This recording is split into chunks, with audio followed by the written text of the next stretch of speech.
Sa akin palagay, itong mga ghost projects na nabulgar na ngayon, siguro inaayos na nila. Tama? Para hindi malata na ghost. And I don't think that they will have that capability anymore, Your Honor, because I think if these were ghost projects in the first place, they would not have delivered the time actually to do anything at this point in time.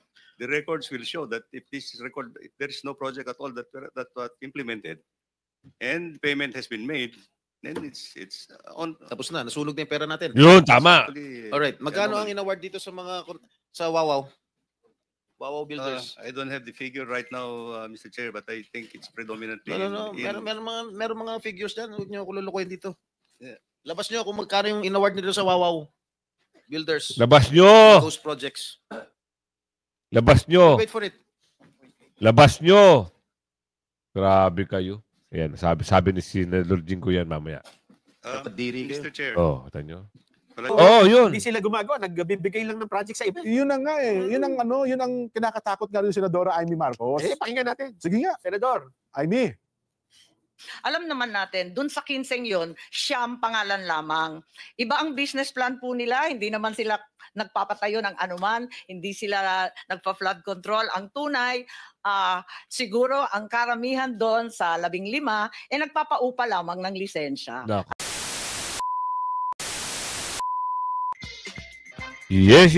Good morning mga kasama. Nandito naman si Kuya Goods nagbabalik. At syempre, kung di ka pala kasubscribe sa ating channel, pa-subscribe na lang po at hit mo na rin yung bell para updated ka sa ating mga video. Oh, grabe. Ang dami talagang ghost project ang nangyayari. Samot-saring mga pandudurobo ang naganap. Diba? Kahit mismo DPWH Secretary, nagsalita na rin. Paano mariresolve ito? Buti na lang nandito yung mga magagaling na senador. Diba? Pinangunahan ni Blue Ribbon Chair, Senador Marcoleta. Oo, yun ako. May mayayari dito. Hindi pwedeng wala. Kailangan mayroong managot. Dahil hindi milyon ang usapan, bilyon ang usapan dito. Tsaka dapat dito, magbitiw na sa pwesto itong matanda na to. Bakit? 2022, nandiyan ka na. Ibig sabihin, alam mo ang mga nangyayari dyan, sabi ni Aling Ledesma. Posibleng hindi eh. Oo, mag-resign ka na, Secretary Bunuan, sabi ni Aling Ledesma. Panagutin ang dapat panagutin, yan ang sabi ni Ka Erwin. Titignan natin sa mga susunod na mapanahon. At sino ang mga nasa likod dito? May balita dito, yung top contractor Oo, biruin nyo 15 ang nabanggit na pangalan. Sila lang ang na-awardan. Ibig sabihin, mayroong koneksyon. Tama sa tama. Di ba? Dito sabihin, ito mamaya sa dulo, koneksyon ni Ko sa mga makakaliwa, binulgar. Ni Ka Eric. Yun ang title. Mamaya, bibigyan na natin yan. Ay, nako, talaga naman, ano meron? Pasok. Tila hindi naniniwala ang netizens kay Bulacan Governor Daniel Fernando sa sinabi niyang tila wala siyang kinalaman at walang alam sa mga flood control projects sa Bulacan. Ano itong ibinahagi ng Certified DDS na si Ate Joey De Vivre na tila naging parte si Congressman Danny Domingo ng isang dredging ng waterways sa iba't ibang lugar sa unang distrito ng Bulacan noong 2022. Basahin natin. Sang-ayon si Congressman Danny A. Domingo sa sinabi ni Governor Daniel Fernando na malaking bahagi ng programa sa pagkontrol ng baha ang dredging of waterways sa iba't ibang lugar sa unang distrito ng Bulacan. Bukod sa pagsagawa ng dredging, kasama rin sa plano ni Congressman Domingo at Governor Daniel Fernando ang pagpapatayo ng mga floodgates at pumping stations na tiyak na makakatulong din para mabawasan ang madalas na pagbaha sa unang distrito. Matapos ang pag-amin ni DPWH Secretary Bonoan na nagkaroon talaga ng ghost project sa bilyong-bilyong pisong pondo ng flood control project deals. Abay ngayon na mismo kailangan ang mga makakaliwa, mga anti-Duterte na sumisigaw ng accountability at grabing husgahan si Vice President Sara na isang korap. Oy, loyalista, kakamping. Abay meron ng umaamin sa kanilang mga pinaggagawa. Heto mismo umamin na sila sa kanilang bilyong-bilyong pondo na kanilang ibinulsa. Abay ghost project lang naman. Baka naman. Silip kayo ng silip kay BP Sara. Anak kayo ng tipaklong. Kayo naman pala, ang merong mabaho at umaalingasaw na issue. Ang saklap, di ba? Kayo ang bintang ng bintang kay BP. Kayo pala ang pinakamay matinding korupsyon. Hindi 125 million, kundi ito ay bilyon-bilyon. Bilyon-bilyon ang usapan dito, mga kasama. Hindi ito pera ng mga, gasinong pera lang na binibintang kay BP Sara. Makapunta kayo sa kakalsadahan at magsisigaw din ng accountability samantalay nanawagan ng ilang mga alkalde ng bansa sa Department of Public Works and Highways upang panagutin ang sinumang nasa likod ng maanumalyang 350 billion pesos na halaga ng flood control projects. Pinangunahan ito nila Pasig City Mayor Vico Soto, Quezon City Mayor Joy Belmonte, Isabela City Basilan Mayor City Hataman, at Baguio City Mayor Benji Magalo. Okay yan, good job. Mayors for good governance demand full transparency, accountability, and justice on flood control projects. We, the undersigned mayors for good governance, stand firmly with the Filipino people in demanding the truth, accountability, and justice behind the massive corruption allegations in flood control and other infrastructure. Buti na lang, nandito yung mga magaling na mayor, mayor ng Baguio, mayor ng Quezon City, mayor ng Pasig, mayor ng Mindanao. Mindanao ba? Maguindanao. So, pag ito nagsama-sama at isiniwalat lahat at magbuo sila ng isang, ano matawag dito? Pwede bang mayors in good governance? Ayun nga, mayors for good governance. Magsasanib pwersa sila para batikusin yung mga korupsyon at yung mga nangungurap sa kaban ng bayan. Sana pamarisan din ito ng mga ibang mayor. O isama pa na natin si Mayor Isko sa kanila at yung mga magaling na mayor. Para mayroong mapanagot, di ba? Oo, meron nakabantay sa kaban ng bayan. Yun! Projects, including the reported collusion between government officials and favored contractors. In his fourth State of the Nation address on July 28, 2025, President Ferdinand Marcos Jr. ordered the investigation of 350 billion worth of flood control projects. As local leaders on the front lines of disaster response, we welcome this move and fully support the pursuit of justice. We as public servants demand the Department of Public Works and Highways, or DPWH, and all concerned national government agencies the immediate and full disclosure of all project details, the programs of work, detailed unit price analysis, bill of quantities, and feasibility studies, and most urgently, the names of contractors and politicians. Yun ang dapat malaman. Kung sino-sino yung nasa likod nito. Kung sino may-ari ng mga kontraktor na yan at sino-sino ang mga konektado dito. Kasi sinabi na rito umamin na yung DPW Secretary. Mamaya-maya. Konti pa. Papakita natin. Diba? Kung yan ay merong mga anomalya, dapat merong managot. Dapat merong makulong. Dapat merong masampulan. Para hindi na pamarisan at para matakot na rin itong mga durobo na ito. Ang saklap lang, bakit? Ayaw nila magsitigil. Meron siguro sinasandalan. Sino kaya ang kanilang amo dito? Kasi usaping bilyunan to Sino ba may hawak ng pondo? Ang sabi ni Bibi Sara, 2 tao lang ang may hawak ng pondo ng bansa. Itong si Balulong at itong si Ko. Halos totoo nga yung nangyayari. Bakit? Ibubulgar yan ni mamaya ni Ka Eric.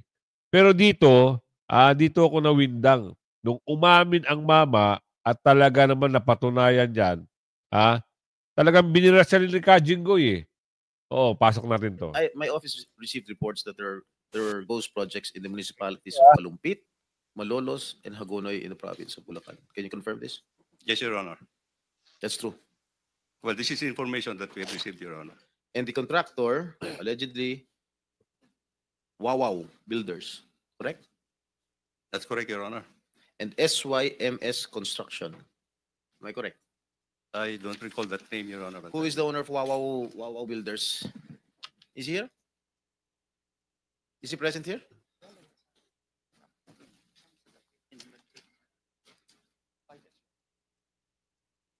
Senator Jinggoy was invited but walang reply as of now. May I know who is the legitimate owner of this construction company? Mark Alan Arevalo.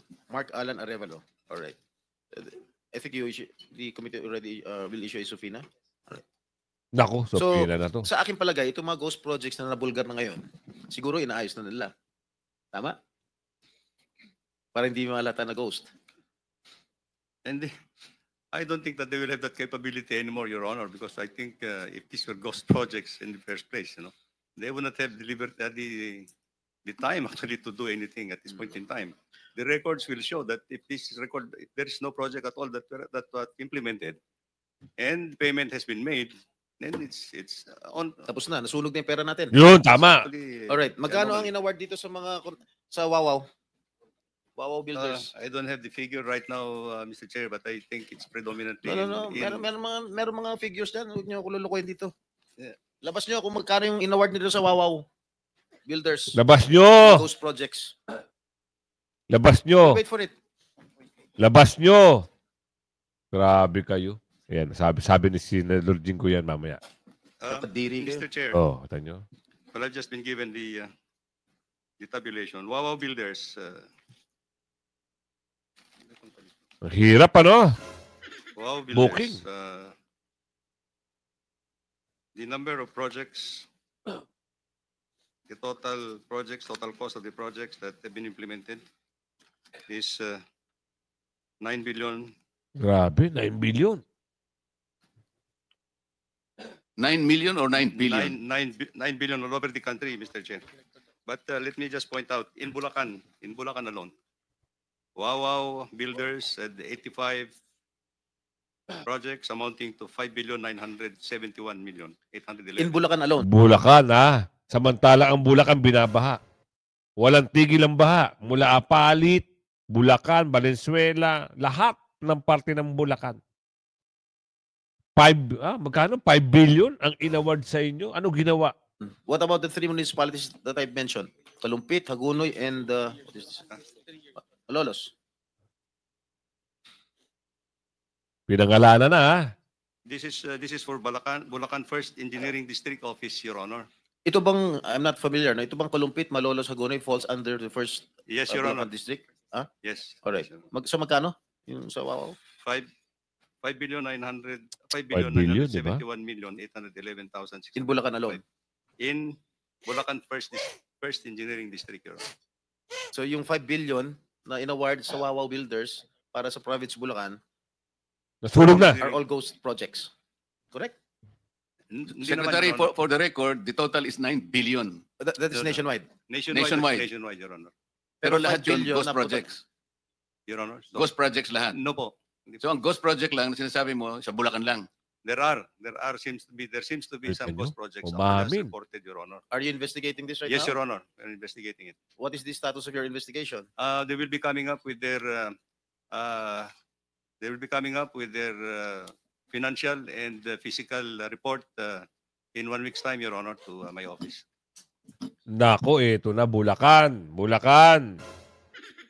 Baka popularidad lang pala yung nangyari sa inyong ikot-ikot nung nakaraan. Baka baka maamin dito. Baka naguhugas kamay ata si Governor doon, sabi ni Aling Ledesma. Posible o imposible? Bakit may mga, binanggit dito, parang may ghost project sa Bulacan? Somewhere, somehow. Ano na ito nangyari? Bumisita si Mungit-ngit, pinakita, at nasabi doon, wala raw siyang alam. Bakit dito may pag-amin? Ano nangyari? Gagawin natin dyan. Sisinungaling si Secretary. Magsisinungaling ba si Secretary o talagang laglaga na ito? Mr. Chairman, with the permission of Senator Jingo Estrada, Yes. it's connected to his question.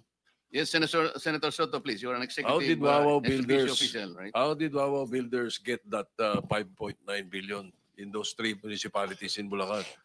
How did they get that? Who inserted that into the budget of DPWH? Let me just clarify a little bit, Mr. Chairman. The amount that I have mentioned is actually for 4 years, up to fiscal year 2025. It started in 2022, 2023, 2024, and 2025, Your Honor. Let's clear that, Mr. Secretary. The 9-point-something billion is for 4 years? 5.9 for Wawa, Your Honor. No, the total for 4 years is 9-something billion. Yes, Your Honor. And the 5-something billion Ghost project is in Bulacan alone. Not totally ghost project, Your Honor. I'm not saying it's not totally ghost project, but the total amount of project that 85 projects that he has implemented during the 4-year period amounts to 5,971,000,000, Your Honor. So, Senator Jingo, you're finished already? Tito pa. Are you going to interject, Bang? You want to interject? Okay. Tapos ka na, Senator Tito? No, I did not get an answer, Mr. President, Mr. Chairman. 2025 na lang. 2025, how much, Wawa Builders? Para mas madali niyong identify. 2025, Your Honor, he has 5 projects in that engineering district amounting to 435,710,913 pesos. Your So Honor. 400 plus million for that particular area For na 5 projects, Your being Honor. suspected as ghost project. Well, some of them, Your Honor. Some of them, okay. kita nyo, How did they get that through bidding? They participated in the bidding, Your Honor. Oh, how did that budget get into your budget, the DPWH? Was there a senator or a congressman who inserted that Yan ang for that dapat particular malaman. area? Well, we'll just have to find out, Your Honor, because there are many sources in 2025.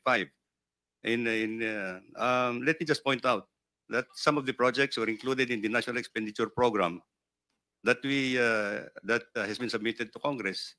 And of course, there are projects that were actually added on in the General Appropriations Act. So we Well, just have anyway, to thank you, reclassify, Your Honor. Mr. Chairman, thank you. I did not get an answer.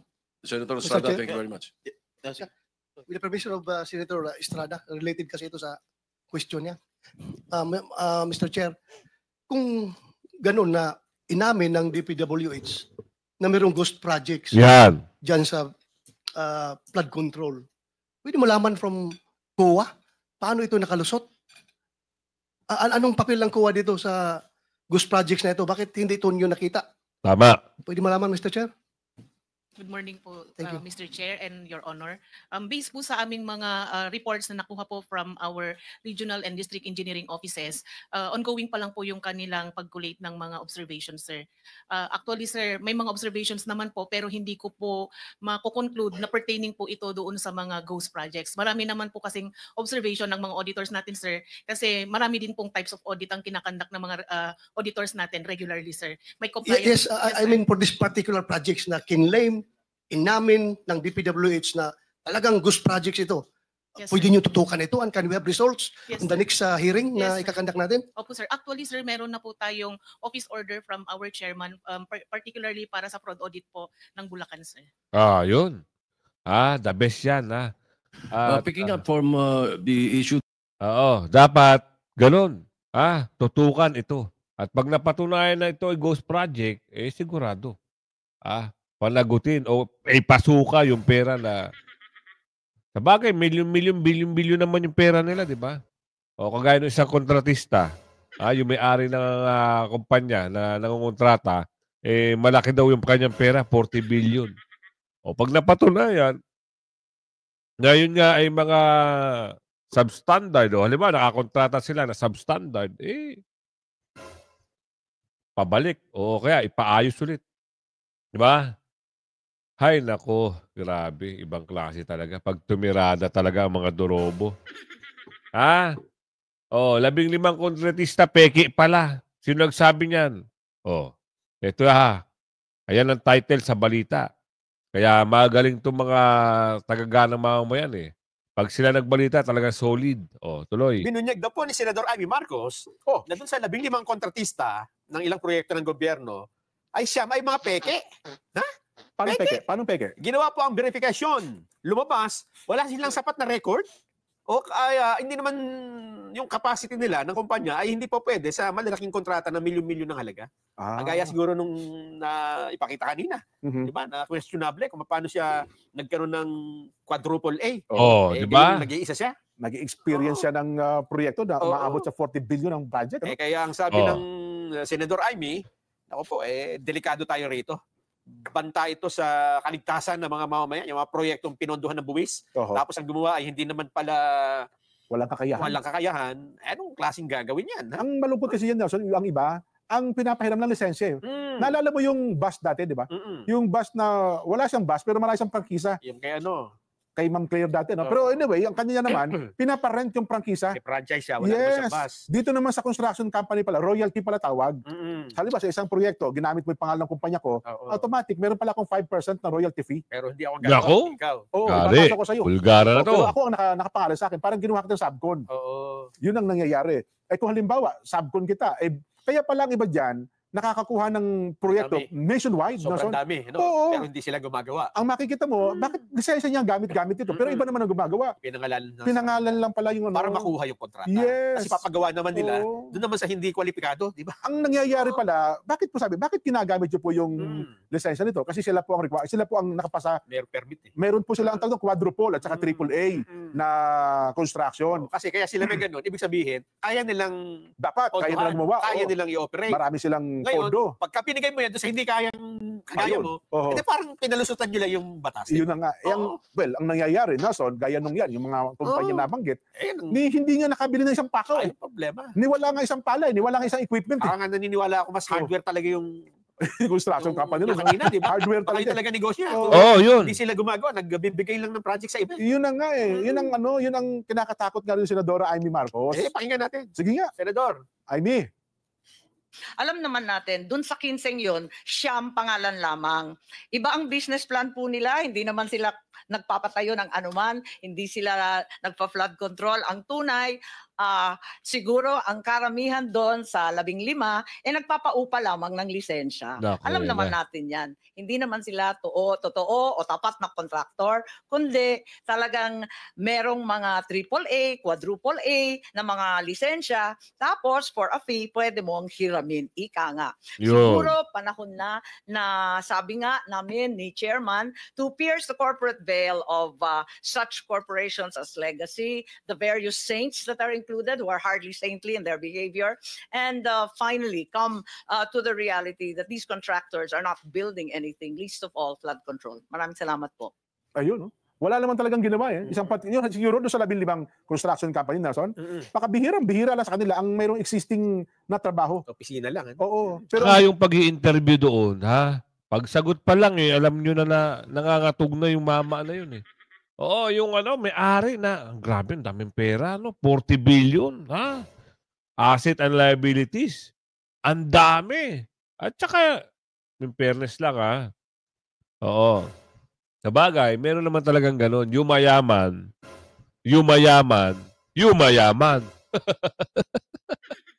Oo, ang hirap. Ilan? 2000, kailan daw siya nag-start? 2019, 2015? Tingnan natin. Oo, kasi isipin nyo, kung binigay siya ng kontratang ganon, ibahin na natin. Kung binigay siya ng kontratang ganon, talagang hindi aabot na ganun karami ang pera. Di ba? Buti na lang andito talaga yung mga magagaling na mga senador. Unti-unti nang nalalaman at napapaamin kung sino talaga ang mga dorobo. Ang susunod dito, ikakanta na yung mga nangukontratang kongresista. Lalabas sa mga... Bakit? Sabi rito, may nagbulgar dito. Ang may-ari daw, ano ba sabi ito? Beneficial owner of scandal-ridden public works and contractor. Naku, sino kaya ito? Bubulgar ito ni Ka Eric. Malamang ni Governor Fernando kung bakit hindi po siya naiimpormahan man lang, mga kababayan. SunWest ni Saldico, sponsor sa NPA. Correct! Bertod Ayanami, tamang-tama ka. Sapagkat yan ang sinabi sa akin ni Saldico. Nang kaharap ko yan, kasama po si former Director General Alex Paul Monteagudo. No. Martin Romualdez at Saldico. At saan nila itinago itong mga bogus na mga investigators ng ICC bago dukutin si Pangulong Duterte sa Maidas Hotel po sa Pasay. At may isa pang hotel na konektado din kay Romualdez. Ayun, mga kababayan, nabubunyag na ngayon ang mga iskandalo kung bakit parang Diyos sila ng pera, no? Kung si former Finance Secretary Mon Del Rosario at isa pa si former Finance Secretary Jess Stanislao, ang pagwawaldas ng gobyernong Marcos at Romualdez ng pera ng mamamayan ay parang akala nila ay namimitas sila ng dahon ng money tree.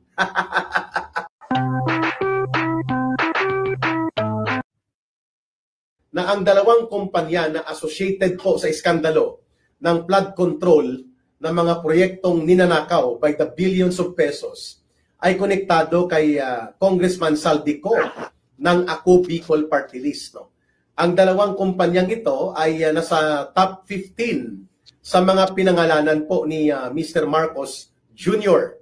At alam naman po natin kung gaano kapoderoso itong si Saldico, at siya nga po ang itinuturo ng mga maraming kongresista and even ni Vice President Sara Duterte kasabwat ni Romualdez kung paano kinakatay at kanilang ginagawang karne norte sa katayan at sindikato ang budget ng Pilipinas. No?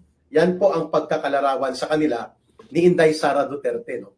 Nang kanilang sinubukan na palusutan ng mga humigit kumulang 19 billion pesos na mga proyektong pang school building construction daw, subalit hindi po dinaan sa konsultasyon at programming ng Department of Education. Samantalang ang head of agency ay si Vice President Sara Duterte at pinalagan po ito ni Vice President Sara Duterte. Ngayon, itong dalawang kumpanya ng mga contractors ay associated po, nakakonekta na ang founders nila ayon doon sa nakita kong interview na isinagawa ni Karen Davila ay si Saldico at kanyang pamilya, kapatid niya, ang involved sa mga kontrata na ito. Dalawang kumpanya na nasa top 15 na may mga notorious involvement initially dito po sa pangungulimbat di umano as alleged involved sa pangungulimbat sa mga flood control projects na ito. Ang kumpanya ay Hightone at SunWest Corporation. Ako, ang Hightone mukhang nakapangalan, no, sa kapatid ni Saldico, at ang SunWest po ang itinuturong founding officer nila, at talaga namang hindi maihihiwalay sa personalidad ni Saldico itong SunWest, no? Na pinangalanan din dati ito ni Senator Joel Villanueva na na-involve po sa sindikato ng milyones ng pangungontrata sa laptop sa DepEd. No? Pati laptop pinatulan, ano? Hindi lang mga dike at mga kunwari flood control. No? Ano po ba ang iskandalong ito na mukhang nairita at inaapura ni Karen Davila sa kanyang interview? Ang isang kongresista, hindi ko alam kung si Paulo Ortega yon, parang hindi, pero ini-interview niya isang member ng House of Representatives o congressman yon, dahil mabilis ko lang po nakitang video. Irritable si Karen Davila. Sabi niya, direkta ko nang tanungin, ipapatawag niyo ba sa special investigation niyo sakaling magkaroon dyan sa House of Representatives itong si Congressman Saldico, sapagkat ang kanyang SunWest Corporation ay nakakuha ng 79 projects ng flood control. Yari. In a matter of 2 years pa lang 79 projects of flood control amounting to over 10 billion pesos. Palakpak kay Saldico. Grabe, 79 projects. Talagang matador, no? Butcher, matador ng tagakatay ng pundo talaga, no? At ang isa pa niyang kumpanya na Hightone ay nakakuha ng mga 61 flood control projects, no? So, in a total of 130 plus flood control projects all over the country, nagkakahalaga po ang dalawang kumpanyang ito na kinokontrol ni Saldico, ang SunWest Corporation at ito pong Hightone ng mga humigit kumulang ay 12 billion pesos. Haruy, aruy. Tumataginting na 12 billion pesos ang halaga ng flood control projects, numbering to almost 130 flood control projects. No? Grabe, no? Hindi ho biro yung halaga ng pera na yan, ng mga proyekto na nakuha nito. Biruin mo, dalawang kumpanya, sila ang mga namayani. Oh. Di sila, nagmina sila ng pera ng gobyerno. Inubos nila ang pera ng gobyerno. Pero, kita nyo naman ano nangyari. Diba? Noong nakaraang taon, nagbaha. Bicol, nagulat ka, diba? Nagbaha sa Bicol. Bakit? Fact check na yun. Para mabulgar kung sino yung mga durobo dyan. Ang taas-taas ng Bicol, binaha ang Bicol. Bakit? Alam nyo na, ha? Kaya sabi ko nga sa inyo, pag masama, sabi ni Aling Ledesma, pag masama, talagang ibubulgar. Galing talaga ni Aling Ledesma. Eto na, hindi tinatantanan ngayon ang Bulacan. Sino kaya ang durobo dyan? Malalaman natin yan sa investigasyon. Oo, di ba? O doon nga sa Mindoro, lumabas na. At kawawa, pag umamin ito si Secretary Bunawan, sigurado, maraming koneksyon, maraming tao, maraming kontratista na kongresista ang lalabas ang pangalan. Lalabas sa mga baho. Kaya ngayon pa lang, naku, kung ako sa inyo, magsikantahan na kayo para... Kaya kung umabot ka sa video natin ito, hanggang sa muli, pakilagay share, Bye-bye!